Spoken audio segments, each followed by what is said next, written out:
Welcome back to the show, everyone. I'm Alex, and as always, I'm joined by the wonderful Sophia. How are you doing today, Sophia?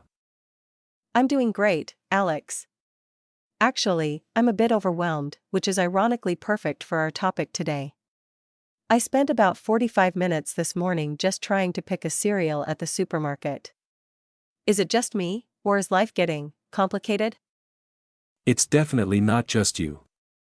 That is exactly what we are diving into today, the paradox of choice. The idea that having more options actually makes us more anxious and less happy. We think we want endless choices, but when we get them, we freeze. It's so true. I mean, think about our parents' generation. When they wanted to buy a pair of jeans, there were maybe 2 or 3 styles. Now? You have skinny, slim, relaxed, bootcut, high-waist, distressed, acid-washed. By the time I find a pair, I don't even want to wear them anymore. I'm just exhausted from the decision. Exactly. And it's not just about jeans or cereal, right? This spills over into the big stuff. Career paths, dating, where to live.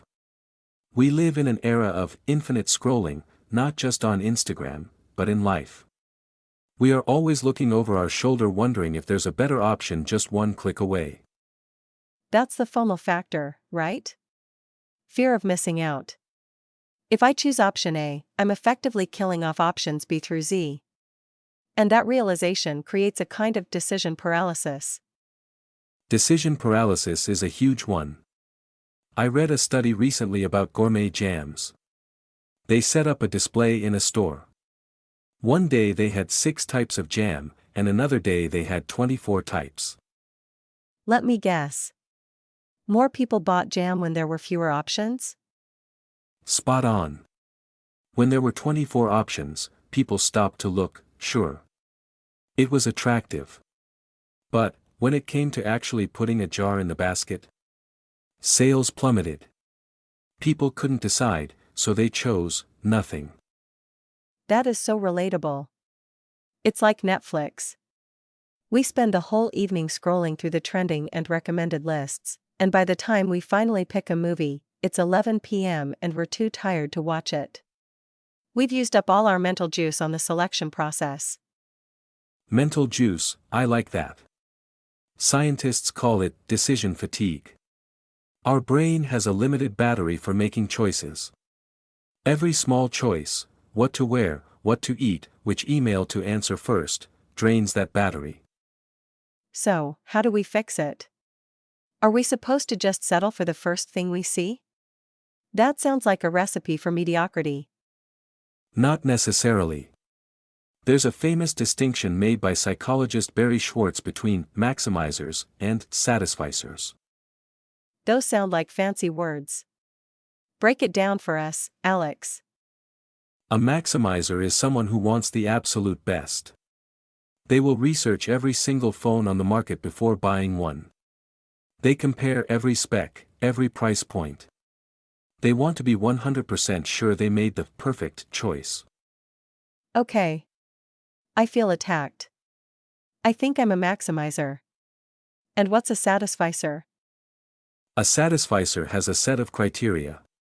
I need a phone that has a good camera, costs less than $800, and has a battery that lasts all day. Once they find a phone that meets those criteria, they buy it. They don't care if there's a slightly better one out there. They are satisfied. But isn't the maximizer's life better? They end up with a better product, right? Statistically, yes, they might get a slightly better product. But psychologically, they are much unhappier. They are constantly plagued by regret. What if I should have bought the other one? What if the price drops tomorrow? The Satisficer, on the other hand, is happy the moment the purchase is made. That makes so much sense. It's the what if that kills the joy. I see this in my friends who are dating in big cities. With apps like Tinder or Bumble, the choice feels infinite. You go on a perfectly good date with a nice guy, but in the back of your mind, you're thinking, maybe if I swipe one more time, I'll find someone 5% more compatible. It's the grass is greener syndrome. Technology has convinced us that perfection is available if we just keep looking. But the truth is, perfection is an illusion. By chasing the perfect partner or perfect job, we miss out on building something great with what's right in front of us. I think this is why minimalism became such a huge trend. People like Steve Jobs or Mark Zuckerberg famously wore the same outfit every day: a black turtleneck or a gray t-shirt. They were literally trying to save their decision-making power for things that actually mattered. Exactly. They automated the small stuff. If you don't have to think about your clothes, you have more energy to run a billion-dollar company. Now, we don't all need to wear the same t-shirt, but we can apply that logic to other areas. Like meal prepping. If I decide on Sunday what I'm eating for lunch all week, I don't have that "what should I eat" stress at 1 p.m. on a Tuesday when I'm already starving and grumpy. Precisely. You're pre-deciding. It's a powerful tool. But let's look at the darker side of this choice culture. Do you think it contributes to the rise in anxiety and depression we see today? Oh, absolutely. When you have only one choice and things go wrong, you can blame the world. The system is bad. But when you have 100 choices and you pick the wrong one, you have no one to blame but yourself. The weight of responsibility is crushing. That's a deep point, Sophia. It's the internalization of failure. If I pick a career out of 50 options and I'm unhappy, I feel like a failure because I should have known better. I had the freedom to choose, and I blew it. And then you see everyone else on social media seemingly making the right choices. You see their highlight reels, their perfect vacations, their perfect promotions. It makes your choice look even worse in comparison. Comparison is the thief of joy, as they say. But in a world of infinite choice, comparison is the default mode. You know, Alex, speaking of comparison, I had this conversation with my younger cousin recently. She's just finishing university, and she is absolutely terrified. She's staring at 100 different career paths, and she feels like if she picks the wrong one at 22, her whole life is ruined. That's the quarter-life crisis, isn't it? It's exacerbated by the internet. In the past, you usually followed in your parents' footsteps or did what was available in your town. The menu was small. Now, the menu is global. Exactly. She said to me, "Sophia, I could be a digital nomad in Bali, or a corporate lawyer in London, or I could start an organic farm. How do I know which one is me?" And I didn't know what to tell her because I still struggle with that at 30. I think the mistake we make is thinking there is only one true path. We treat life like a math equation where there's only one correct answer, and everything else is an error. But life isn't math, it's more like a buffet. A buffet where you're too scared to put anything on your plate because you might get full before you reach the dessert. Exactly. But here's the secret: you can always go back for seconds. Maybe not in everything, but in career and skills, we are more flexible than we think. The paradox of choice makes us think that choosing one thing means never doing the others. But in reality, choosing one thing just means doing it now. I love that perspective. It's about lowering the stakes. We put so much pressure on every single decision. Should I buy this laptop or that one? Should I go to this gym or that one? We treat every choice like it's a life or death situation. And that leads to analysis paralysis. I have a friend, let's call him Dave. Dave wanted to buy a camera. A simple DSLR for hobby photography. Sophia, he spent 6 months, reading reviews, watching YouTube unboxing videos, and comparing sensor sizes. 6 months? By that time, the model he was looking at was probably obsolete. Precisely. By the time he finally decided, a new version came out, and he started the research all over again. He has spent a year choosing a camera and has taken 0 photos. Meanwhile, someone with a cheap smartphone has already captured a year's worth of memories. That is a perfect metaphor for life. We spend so much time preparing to live, or choosing how to live, that we forget to actually live. The cost of the time he spent researching was far higher than the $50 he might have saved or the slightly better lens he might have gotten. It's the opportunity cost. The time we spend choosing is time we aren't spending doing. And time is the only resource we can't get more of. You can always make more money, but you can't get back the 6 months Dave spent reading about camera sensors. So, Alex, let's get practical. For our listeners who feel overwhelmed by choices, whether it's their career, their relationship, or even just what to do this weekend, what are some hacks to beat the paradox of choice? The first one is the good enough rule. The Satisficer approach you mentioned earlier? Yes. Define your must-haves beforehand. If I'm looking for an apartment, I need 2 bedrooms, a balcony, and a 20-minute commute. The first place I find that fits those 3 things, I take it. I stop looking. I don't go to 10 more viewings, just in case. That sounds so liberating, but it's hard to fight that what-if voice in your head. It is. But you have to realize that the better place you might find won't make you as happy as the certainty of having a home right now. Another trick is the 2-minute rule for small decisions. If a choice won't matter in a year, like what wine to buy or what movie to watch, give yourself exactly 2 minutes to decide. If you can't decide, flip a coin. Flip a coin? Really? Yes. Because the outcome doesn't actually matter. What matters is the act of moving forward. Actually, there's a trick with flipping a coin. When the coin is in the air, you often realize which side you're rooting for. Oh, I've felt that. When it's mid-air, you suddenly think, please let it be heads. Exactly. That's your intuition talking. The coin doesn't make the decision, it just reveals what you already wanted but were too over-analytical to see. That's brilliant. I'm going to start doing that for dinner tonight. But what about the big stuff? You can't really flip a coin on whether to get married or quit your job. For the big stuff, I like the irreversibility principle. Barry Schwartz, the guy who wrote about this paradox, found that people are actually happier with their choices when they can't change them. Wait, that sounds counterintuitive.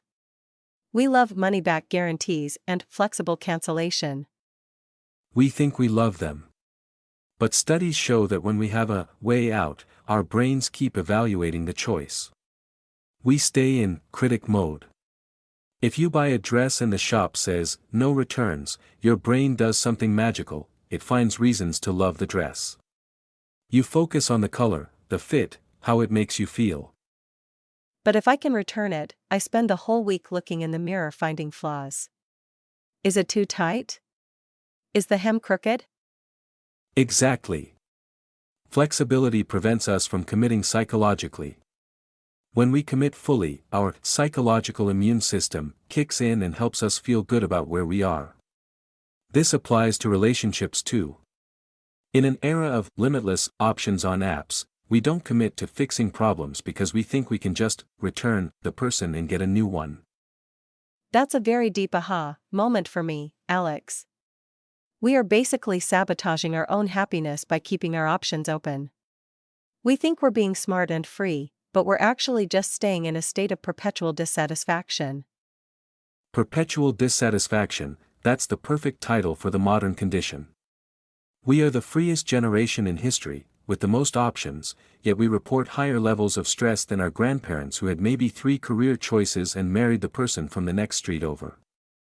It makes me think about simple living. You know, those people who move to the countryside or start no-buy years.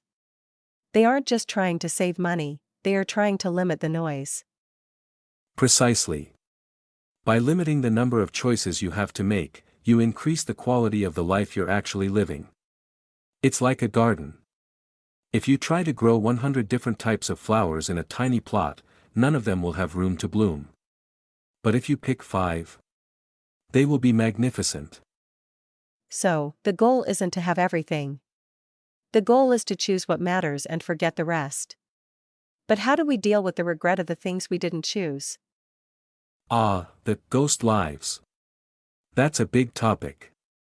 Let's take a quick break, and when we come back, let's talk about how to stop mourning the versions of us that we didn't become. I love that. We'll be right back. And we are back.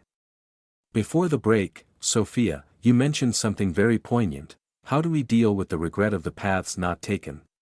There's a term for this, ghost lives. Ghost lives. That sounds haunting. What does it actually mean? It's a concept from the writer Cheryl Strayed. She says that for every big decision we make, there is a ghost version of us that chose the other way. The version of you that moved to Paris instead of staying in London. The version of you that became a painter instead of an accountant. I feel that all the time. Sometimes I'll be sitting on my sofa, and I'll suddenly wonder, what is the Sophia who moved to New York doing right now? Is she happier? Is she more successful? We all do it. And the paradox of choice makes these ghosts louder. Because we have so much information, we can actually see what those lives might look like through social media. You see a friend who chose the life you rejected, and you use their best moments to punish yourself for your average moments. That's so true. I'll be having a stressful day at work, and I'll see a post from a friend who's traveling the world, and I think, that could have been me if I hadn't taken this job. I'm comparing my behind-the-scenes footage with their highlight reel. Exactly. But here's the thing about ghost lives, they aren't real. They are fantasies. Your ghost self in Paris doesn't have to pay taxes, doesn't get the flu, and doesn't have annoying neighbors. In your head, that life is perfect because it doesn't exist in reality. So we are comparing our messy, beautiful reality to a polished, imaginary perfection. That's a losing battle. Every time. Strayed says we have to greet our ghost lives from the shore.